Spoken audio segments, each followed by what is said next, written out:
Hey guys, it's Nikki from the Great Outdoors Marine, and I am standing in front of the all-new 2020 Nitro Z20. Check out this video, and if you're interested, stop by and see us.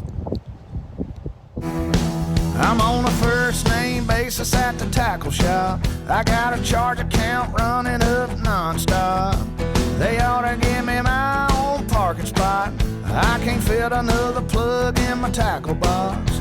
It's always under construction for all my weapons of mass destruction.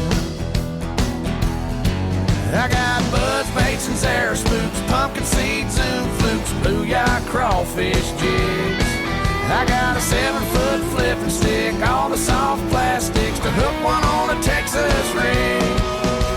My wife stays on me and my banker just told me that he's working on a tax deduction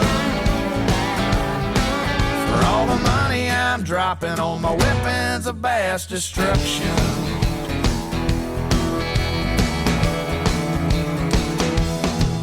Hank Parker's got a wiretap on my phone. Bill Dance won't leave me the hell alone. Outdoor Channel wants to do a show. They want to film me jaw jerking down on Okeechobee. They better come with some high-def production, cause I got weapons of mass destruction. I got jitterbugs and hula poppers, crankbaits and wood choppers, devil horses and broke-backs, grass frogs and chug boogers, string on my Calcutta, offset shank mustache. I got a 250 Johnson and a red man sponsor.